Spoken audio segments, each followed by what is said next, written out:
आजच डाउनलोड करा आणि तुमच्या आवडत्या मालिकांचा आनंद लुटा.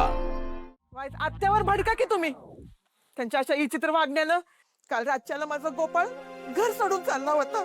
या मायला गोपाळाच्या लयच खास सुटली त्याला पळायची.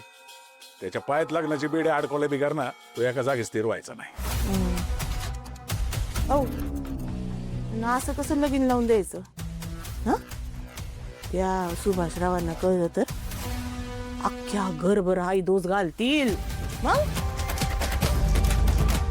त्या काळी त्यांच्याकडनं तुम्ही 5 लाख रुपये घेतले होते. 5 लाख म्हणून काय झालं? त्यांची काही जोर जबरदस्ती हाय वय द्याले तर त्यांचे त्यांना पैसे परत. तुम्हाला दोघे ना घरामध्ये खजिना दिसला का?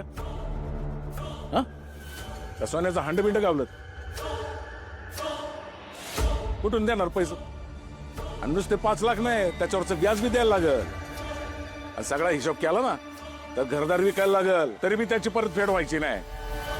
म्हणून तुम्हाला सांगून ठेवतो, एक गोष्ट लक्षात ठेवा, काय बी झालं तरी सुभाषरावला कळलं नाही पाहिजे गोपाळ परत आलाय ते. त्यांना कळायच्या आत गोपाळ्याचं लगीनच उरकून टाकतो.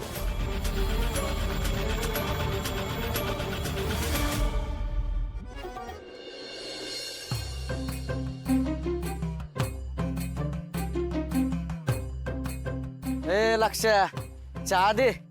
साधा का स्पेशल? असा काय फरक असतो रे तुझ्या साधा स्पेशल चहा मध्ये? कप वेगवेगळे असतात ना. अरे दे मग कुठला पण. अरे मिनिटात देतो.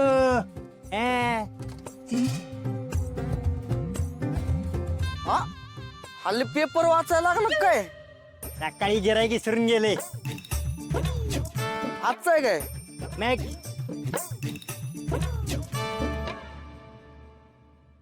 हा कातळवाडी देव माणूस 7मा. होयो कसलं डाउनलोड आहे काय? दादा बातमी वाचली काही? आम्हाला काही दुसरी कामं नाहीत का? काय उपयोग नाही बघ जगून तुझा. ए चहा झाला की आवाज दे मला. यार झाला ना, 1 मिनिटात होतोय चाय. हो दादा पैसे. मांडून ठेव. हो दादा वय संपले आता, किती मांडायचं?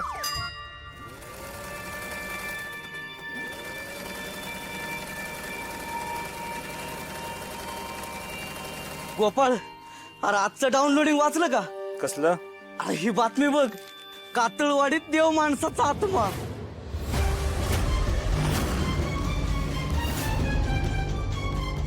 डॉक्टर आमचं देव माणूस. ए मंग्या, चहा रेडी आहे तुझा? आलं थोड्या वेळाने.